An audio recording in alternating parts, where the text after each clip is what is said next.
ஹாய்ங்க, அனைவருக்கும் வணக்கம். திவ்யா டீச்சிங் சென்டர்லேருந்து நான் உங்கள் திவ்யலக்ஷ்மி.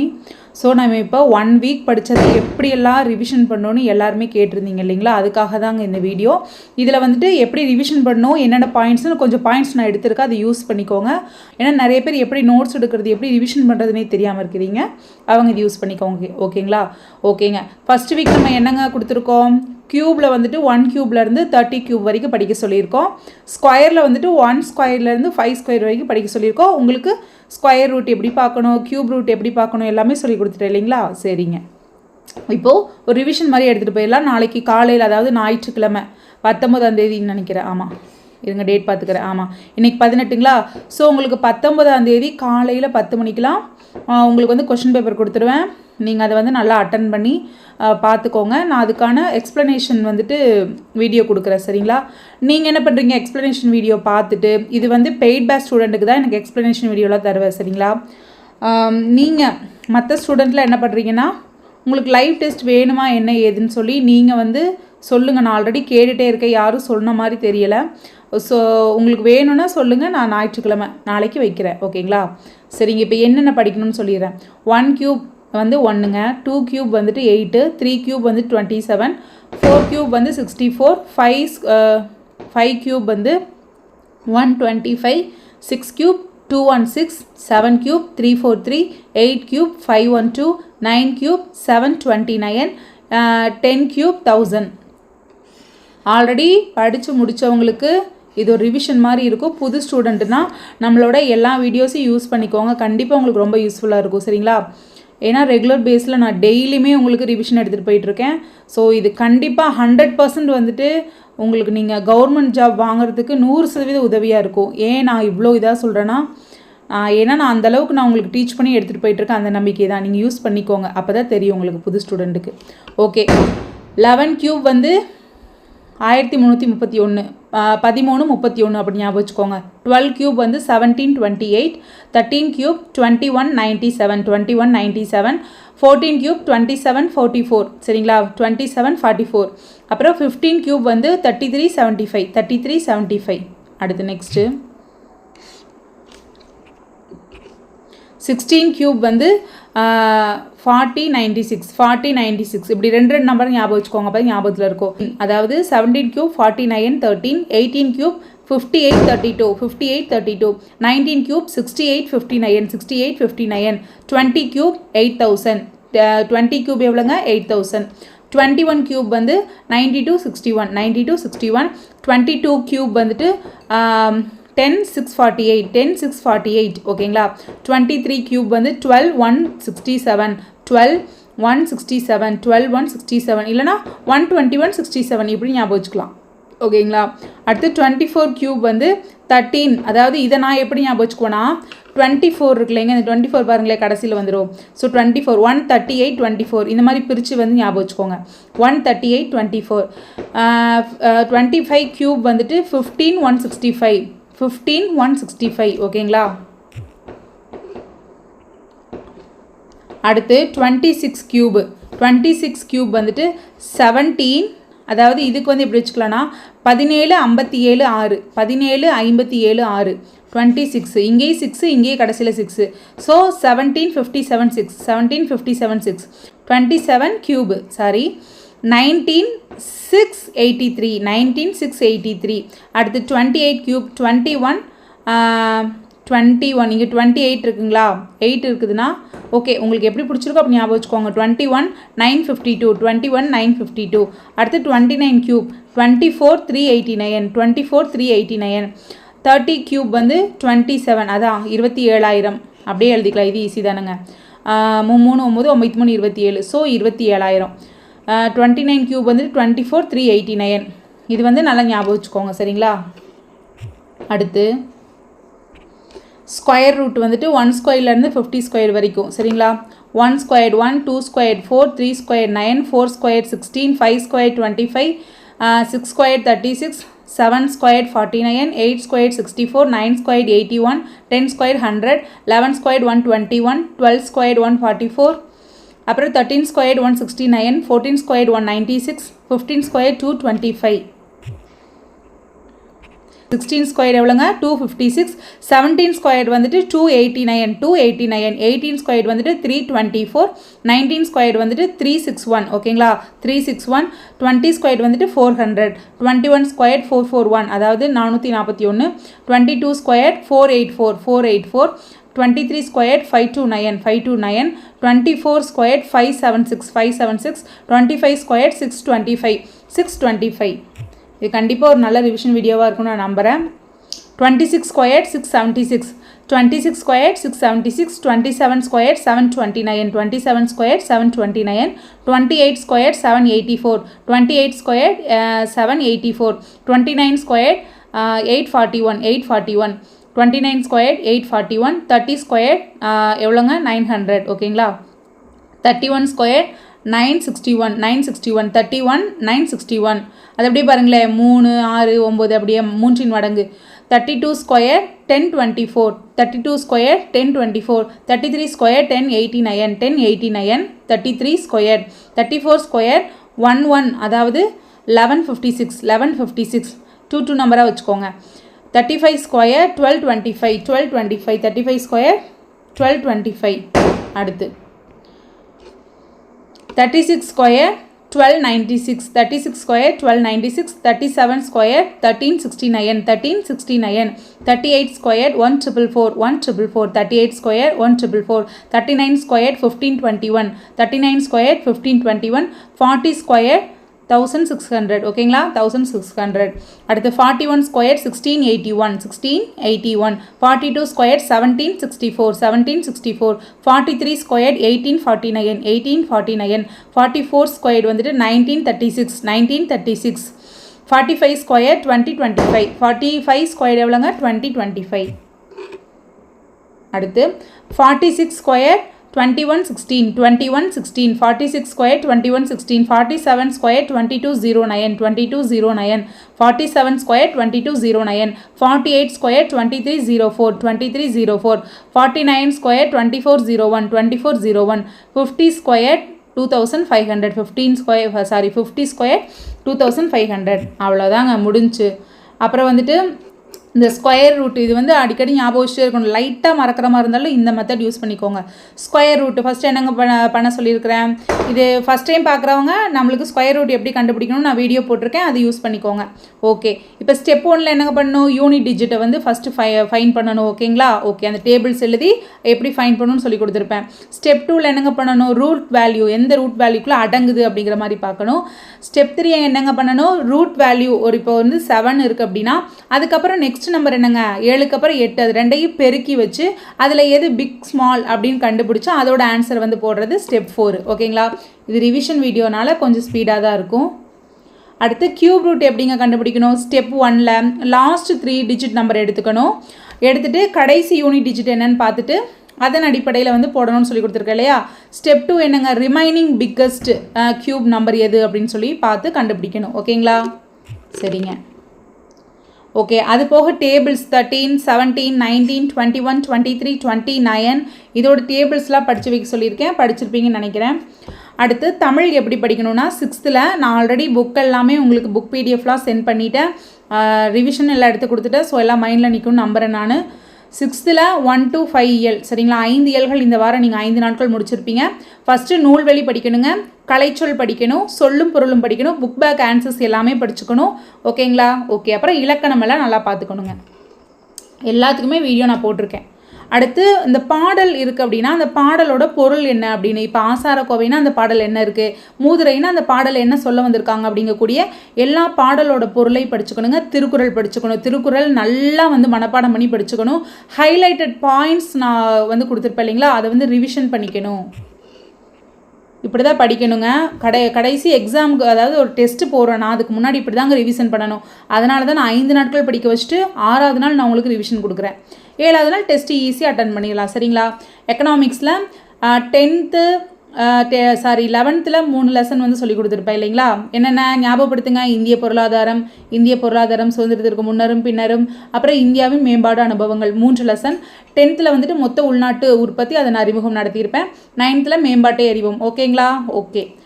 அதில் வந்து என்னென்ன படிக்கணும்னா டேட்டாலாம் வந்து நல்லா ஞாபகம் வச்சுக்கணும், அதோட இயர்ஸ் ஞாபகம் வச்சுக்கணும், அதோட நேமுங்க, கான்செப்ட் என்னென்னு புரிஞ்சுக்கணும், மனப்பாடம் பண்ணக்கூடாது, மொட்டை மனப்பாடம் பண்ணக்கூடாது, புக் பேக் கொஸ்டின்ஸ் எல்லாமே கண்டிப்பாக பார்த்து தான் ஆகணும். ஏன்னா அதில் இருக்கிறது அப்படியே வந்து காப்பி பேஸ்ட் பண்ணுற மாதிரியே நம்மளுக்கு கொஸ்டின்லாம் கேட்டிருக்காங்க. Important points only revision. ஓகேங்களா, ரிவிஷன்னா எல்லாத்தையும் உட்காந்து படிக்கக்கூடாது, இம்பார்ட்டன்ட் பாயிண்ட்ஸ் மட்டும். ஓகே, ஜிடிபினா என்னங்க? 1 இயரில், ஒரு ஆண்டில் உற்பத்தி செய்யப்பட்ட மொத்த பொருள்களோட பண்டங்கள் பணிகளோட மதிப்பு தான் என்னங்க ஜிடிபின்னு சொல்லுவாங்க. வாழ்க்கை தர அளவீடுகள் எதெல்லாம் வச்சு வாழ்க்கை தரத்தை வந்து அளவிடுறாங்க? HDI, ஓகேங்களா, மனித மேம்பாட்டு குறியீடு, ஓகேங்களா, மனிதவள மேம்பாட்டு குறியீடு. PQLI, வாழ்க்கை தர குறியீடு. அடுத்து வந்துட்டு என்னங்க? GNHI அப்படின்னா மொத்த நாட்டு மகிழ்ச்சி குறியீடு. இதெல்லாம் வச்சு தான் வாழ்க்கை தரத்தை அளவிடுறாங்க. GNHI யாருங்க இது பண்ணது? 4வது மன்னர், பூடான் நாட்டின் 4வது மன்னரான ஜிக்மே சிங்கே வாக்சுக். அதில் வந்துட்டு 4 இது வந்து கொடுத்துருப்பாங்க. இது எல்லாத்தையும் நீங்கள் வந்து மைண்டில் வந்து ரீகால் பண்ணுறதுக்காக தான் நான் உங்களுக்கு என்னென்ன இருக்குது அப்படிங்கிறத மட்டும் சொல்லிட்டு வரேன். ஓகேங்களா, உங்களுக்கு அதில் ஞாபகம் வரணும். எல்லாத்தையும் சொல்லிகிட்டே இருந்தால் அது ரிவிஷன் கிடையாது. புரியுதுங்களா? 1972. அடுத்து உலகின் வலிமையான பொருளாதாரத்தில் உலகின் வலிமையான பெரிய பொருளாதாரத்தில் இந்தியா 7th பிளேஸு, 7% வளர்ச்சி. ஓகேங்களா, ஓகே, பொருளாதார வளர்ச்சி. முன்னேறிய நாடுகளோட இயல்புகள் வந்துட்டு மொத்தம் 12 பாயிண்ட் வந்து பாக்ஸில் கொடுத்துருப்பாங்க. அது என்னென்னு பார்த்துக்கோங்க. அடுத்து இந்திய பொருளாதாரத்தோட பலம்னா என்ன? அதோட ஹெட்டிங்ஸ் மட்டும் நல்லா டார்க் பிளாக்ல இருக்கணும் பாருங்கள், சைடு ஹெட்டிங்ஸ், அதை மட்டும் பார்த்துக்கோங்க. பலவீனம்னா என்னென்னு பார்த்துக்கோங்க. அக்ரியில் வந்துட்டு 60% வந்துட்டு கிடைக்குதுன்னு சொல்லியிருக்கிறாங்க. அதாவது 60% வந்து ஆதாரமாக இருக்குது. அதில் ஜிடிபியில் வந்துட்டு அக்ரியோட பங்களிப்பு எவ்வளோங்க? 17%. ஓகேங்களா, ஓகே. ஜிடிபியில் வந்துட்டு 7th பிளேஸு, PPPயில் வந்துட்டு 3rd பிளேஸ். ஓகேங்களா. அடுத்து 2016-17 சீனா வந்துட்டு 7.1% வளர்ச்சி. அதாவது இந்தியா வந்துட்டு என்னங்க சொல்கிறாங்க, மிக வேகமாக வளர்ந்துட்டு வருது அப்படின்னு ஒரு இது மாதிரி கொடுத்துருப்பாங்க, ஒரு பாயிண்ட் மாதிரி. நிலைத்த உறுதி வாய்ந்த, ஓகே, எல்லாம் பட்டாசு வெடிச்சிட்ருக்குறாங்க. ஓகே, நிலைத்த உறுதி வாய்ந்த சிறந்த எதிர்காலம் கொண்ட பேரியல் பொருளாதாரத்திற்கான சொர்க்கம்னு சொல்லிட்டு ஒரு பொருளாதார ஆய்வறிக்கையில் சொல்லியிருப்பாங்க. 2014-15 ஜிடிபியோட வளர்ச்சி எவ்வளோங்க? 8%. ஓகே, இப்படி தான் ரிவிஷன் பண்ணணுங்க. நான் எப்படி ரிவிஷன் பண்ணுங்கிறதுக்காக நான் சொல்லிகிட்ருக்கேன். பட் நீங்கள் நான் அனுப்பின நோட்ஸில் அண்டர்லைன் பண்ணி வச்சு படித்தாலும் ஓகே. பட் இந்த மாதிரி குட்டி குட்டியாக எழுதி வச்சிட்டிங்கன்னா உங்களுக்கு ரிவிஷனுக்கு ரொம்ப யூஸ்ஃபுல்லாக இருக்கும். ஒரு பக்கத்தில் ஒரு வாரத்துக்கு உண்டான எல்லா நோட்ஸும் எடுக்க பாருங்கள். வெறும் ஒரே பக்கத்தில் அதில் வெறும் டேட்டாஸ், நேம் என்ன மறக்குதோ அது மட்டும்தான் இருக்கணும். புரியுதுங்களா? அதுதாங்க நோட்ஸு. புரியுதுங்களா? அதுதான் சரியான நோட்ஸு. ஓகே, 8% வந்து யோசிச்சு வச்சுருந்துருக்காங்க. பட் எது அடைஞ்சது வந்துட்டு 7.6% கிடச்சிருக்குதுங்களாமா. உலகின் புவிப்பரப்பில் 2.4%, வருவாயில் 1.2%, மக்கள் தொகையில் 17.5%. சரிங்களாங்க. அடுத்து 6ல் ஒருத்தர் வந்து இந்தியராக இருக்காப்புல. USA, அதாவது USAவோட மக்கள் தொகையை விட எது அதிகமாக இருக்குன்னா நம்ம நாட்டில் இருக்கக்கூடிய உத்தரப்பிரதேசம், மகாராஷ்டிரா, அதனுடைய எண்ணிக்கைக்கு, அதாவது அதனுடைய எண்ணிக்கை, அந்த 2 மாநிலங்களோட எண்ணிக்கை அமெரிக்காவை விட ஜாஸ்தியாக இருக்குன்னு சொல்கிறாங்க. ஓகே, 1921 பெரும் பிரிவினை ஆண்டு, 1951 சிறுபிளவு ஆண்டு, 1961 மக்கள் தொகை வெடிப்பு ஆண்டு, 2001 100 கோடி. ஓகேங்களா, அப்போ தான் வந்துட்டு 100 கோடி மக்கள் தொகை இருந்திருக்காங்க. 2011 மக்கள் தொகை மாறுதல்னு சொல்லுவாங்க. ஏன்னா இளைஞர்கள் எண்ணிக்கை அப்போ ஜாஸ்தியாக இருந்துச்சுங்க. குழந்தை பிறப்பு விகிதம் வந்துட்டு எப்படி கணக்கிடுறாங்கன்னா 1000 மக்கள் தொகைக்கு குழந்தைகளோட எண்ணிக்கை டிவைட் பண்ணி போடுவாங்க. இறப்பு விகிதம் சேம் அதே மாதிரி தாங்க. இறந்தவங்களோட எண்ணிக்கை டிவைட் பை மக்கள் தொகை 1000 மக்கள் தொகைக்கு வந்துட்டு டிவைட் பண்ணி போடுவாங்க. அட்டவணை வந்து கொடுத்துருப்பாங்க. எல்லா அட்டவணையும் நான் என்னென்ன சொல்லியிருக்கணும் அதெல்லாம் படித்து வச்சுக்கோங்க.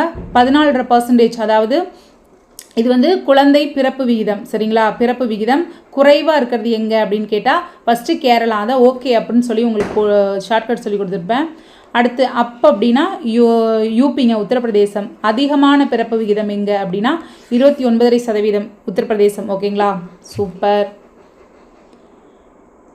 வெஸ்ட் பெங்காலில் மிக குறைந்த இறப்பு விகிதம் தான் இருக்குதுங்களாமா. அப்போ 6.3%, 6.3. ஒரிசாவில் அதிக இறப்பு விகிதம் இருக்குது, 9.2%. இதெல்லாம் ரிவிஷன் தாங்க. அடுத்து பீமரு உங்களுக்கே தெரியும் என்னென்ன. பீகார், மா அப்படின்னா மத்திய பிரதேசம், ஆர்னா ராஜஸ்தான், யூனா யூபி. அடுத்து மக்கள் தொகை அடர்த்தி எப்படிங்க கணக்கிடுவாங்க? மொத்த மக்கள் தொகை டிவைடட் பை அப்பகுதியோட நிலப்பரப்பு. சரிங்களாங்க, மக்கள் தொகை அடர்த்தி 1951 117, 2001 325, 2011 382. பீகார் மக்கள் தொகையில் அதிகமாக இருக்குன்னு சொல்கிறாங்க, 1102ங்க. வெஸ்ட் பெங்கால் 880ங்க. அருணாச்சல் பிரதேசம் 17, ரொம்ப குறைவாக இருக்குது மக்கள் தொகை அடர்த்தியில். ஓகேங்களா, மலைப்பிரதேசம் தானேங்க. பாலின விகிதம்ங்க 1951 946, 2001 933, 2011 940. 1000 ஆண்களுக்கு, அதாவது 1000 ஆண்களுக்கு பெண்களின் விகிதத்தை கணக்கு போடுவாங்க. அதுதான் வந்துட்டு பாலின விகிதம். அடுத்து 2011 ஹரியானாவில் வந்துட்டு பாலின விகிதம் எவ்வளோ இருந்துச்சு? 877, குறைவாக இருந்துச்சு. பாலின விகிதம் அதிகமாக இருக்கக்கூடியது வந்துட்டு கேரளா. 1000 ஆண்களுக்கு 1084 பெண்கள் இருப்பாங்க. எழுத்தறிவு விகிதம் 1951 எப்படி இருந்துச்சுங்களாமா? எழுத்தறிவு விகிதம் ஆண்கள் 4ல் ஒருத்தர் படிச்சிருந்துருக்காங்க, பெண்கள் 12ல் ஒருத்தர் வந்து படிச்சிருக்காங்க. ஓகேங்களா. 2011 வந்துட்டு ஆண்கள் 82.1% இருக்குங்க, பெண்கள் வந்துட்டு 65.5% இருக்கும். அதில் இந்தியாவை பொறுத்தளவுக்கு 74.04%. தமிழ்நாடு என்னன்னு நீங்கள் தான் வந்து ஆன்சர் பண்ணுறீங்க, ஏன்னா தொடர்ச்சியாக 3 நாள் நான் உங்களுக்கு ரிவிஷன் கொடுத்துட்ருக்கேன். இரும்புத்தாது ஹேமடைட்டு 14,630. ஓகேங்களா. அடுத்து மேக்னடைட் 10,619. நிலக்கரி சீனா, USA, இந்தியா 3rd இருக்குது நிலக்கரியில். ஓகேங்களா. பாக்சைட் வந்துட்டு அலுமினியம். ஓகேங்களா. பாக்சைட் தாது என்னங்க? அலுமினிய தாது தான் பாக்சைட். ஓகேங்களா. ஃபஸ்ட்டு, அதாவது 60% மைக்காத்தாள் ஓகேங்களா உற்பத்தியில் முதலிடத்தில் இருக்குது. தங்க வயல் வந்துட்டு மொத்தம் 3 இருக்குது. என்னென்னு ஞாபகப்படுத்தி பாருங்கள். அடுத்து வைர சுரங்கங்கள் எங்கெங்கே இருக்குதுன்னு பார்த்துக்கோங்க. மத்திய பிரதேசம் பன்னால இருக்குன்னு பார்த்துருப்போம் இல்லைங்களா. ஓகே. அப்புறம் வந்துட்டு இந்த 63,000 ஓகேங்களா. 63,000ல் 13,000 வந்துட்டு மின்மயமாக்கியிருப்பாங்க. அப்போது போக்குவரத்தில் 4வது இடம் இருக்குது. ஓகேங்களா. ஆசியாவிலேயே இருப்பு பாதையில் மிகப்பெரிய இருப்பு பாதை இருக்குதுன்னு சொல்லப்பட்டிருக்கோம். வைஃபை வசதி பெங்களூரில் கொண்டு வந்திருக்காங்க. ஏர் இந்தியாவும் இந்தியன் ஏர்லைன்ஸ் இது இரண்டுமே இணைந்த ஆண்டு என்னன்னு பார்த்தீங்கன்னா 27 ஆகஸ்ட் 2007. 1950 தேசிய துறைமுக வாரியம் வந்துட்டு உருவாக்கப்பட்டிருக்கும். அப்புறம் திருவள்ளுவர் பற்றி கொடுத்துருப்பாங்க, அதோட சைடு ஹெட்லைன்ஸ் என்னென்னு பார்த்து வச்சுக்கோங்க. அதுக்குள்ளே என்னென்ன வருதுன்னு சொல்லி ரீகால் பண்ணிகிட்டே இருக்கணும்.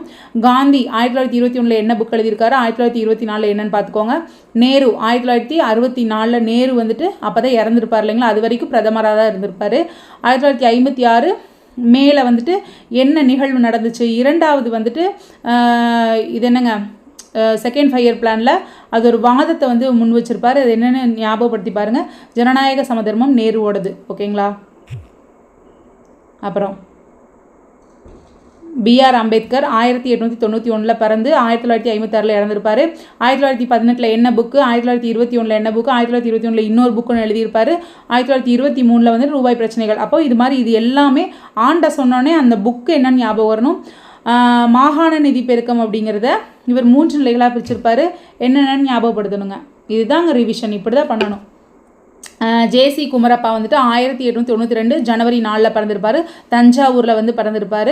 காந்திய பொருளாதாரம் வந்து இவர் உருவாக்கினதா. பச்சை காந்தின்னு இவர் அழைத்தவர் வந்துட்டு ராமச்சந்திர குஹா. ஏன் அப்படின்னா சுற்றுச்சூழல் மேலே வந்துட்டு நிறைய அக்கறை கொண்டு வந்ததுனால. புரியுதுங்களா. அது குறித்து நிறைய இது வந்து பண்ணதுனால.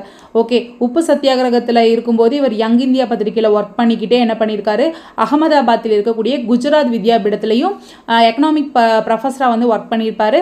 1935 அனைத்து இந்திய கிராம தொழிற்கழகத்தை ஸ்டார்ட் பண்ணியிருப்பார். யாருங்க? ஜேசி குமரப்பா.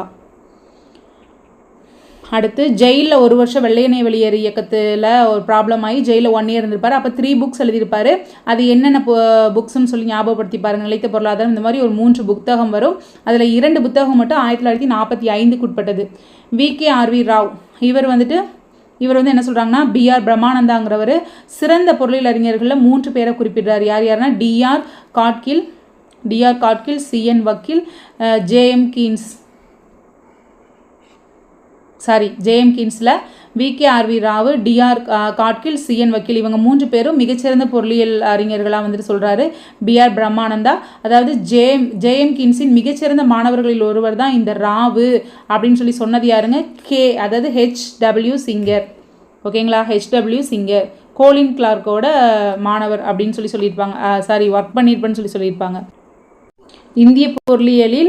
இந்திய பொருளியல் வாழ்வில் என்ன தவறுங்கிற புக் எழுதியிருப்பார் 1938. 1952 என்ன நடந்துச்சுன்னு ஞாபகப்படுத்தி பாருங்கள். 3 ஆராய்ச்சி நிறுவனங்களையும் ஸ்டார்ட் பண்ணியிருப்பார். அடுத்து அமர்த்தியா சென் வந்துட்டு இது நம்ம 9th படிச்சிருப்போம் இல்லைங்களா. அதாவது தமிழ்நாடு வளர்ச்சி அப்படிங்கிற மாதிரி, தமிழகத்தின் வளர்ச்சிங்கிற மாதிரி ஒரு இது மட்டும் கொடுத்துருப்பாங்க. அந்த பேஜ் எங்கேருந்து எந்த புக்கிலேருந்து எடுத்தாங்க அப்படின்னா and uncertain glory India and it's contradiction அப்படிங்கிற புக்கு மூலமாக தெரிய வருது. வறுமை மற்றும் பஞ்சத்தை பற்றி இவர் இது பண்ணியிருப்பார். வறுமை மற்றும் பஞ்சம், உரிமை மற்றும் இழப்பு அப்படிங்கிற கட்டுரை 1981 எழுதியிருப்பார். நோபல் குழு இவரோட பங்குகள், பொருளாதாரத்தில் இவரோட பங்குகள் என்னெல்லாம் இருக்குது அப்படிங்கிற கருத்தை 1998 வெளியிட்டிருப்பாங்க. இது ஆல்ரெடி படித்து முடித்தவங்களுக்கு இது ரொம்ப நல்ல ரிவிஷனாக இருக்கும்னு நான் நம்புகிறேன். தொழில்நுட்ப தெரிவுங்கிற புக்கு, அது என்ன காரணத்துக்காகன்னு யோசிங்க பார்ப்போம். அடுத்து புக் பேக்கில் இருக்கக்கூடிய எல்லா கொஸ்டினையும் வந்து பார்த்து வச்சுக்கணும். அடுத்து இந்தியா சுதந்திரத்திற்கு முன்னரும் பின்னரும் செகண்ட் லெசன். இதில் வாஸ்கோட காமா எப்போ இங்கே வந்தார், கோழிக்கோட்டுக்கு எப்போ வந்தார், May 20, 1498. எப்படிங்க 1498 May 20 வந்திருப்பார். போர்ச்சுகீசியர்கள் எப்போங்க வந்தாங்க கோவாக்கு 1510. ஓகேங்களா, 1510 வந்திருப்பாங்க. அடுத்து 1601 வந்துட்டு ஈஸ்ட் இந்தியன் கம்பெனி வந்து வந்திருப்பாங்க. சார் தாமஸ் மன்ரோ வந்து ஜஹாங்கீர் கிட்ட எப்போ வந்துட்டு பெர்மிஷன் கேட்டிருப்பாரு தொழில் நாங்கள் பண்ணிக்கிறோம் அப்படின்னு 1614. ஓகே, வணிக மூலதன காலம் எந்த வருஷம்னு பார்த்துக்கோங்க 1757 1813.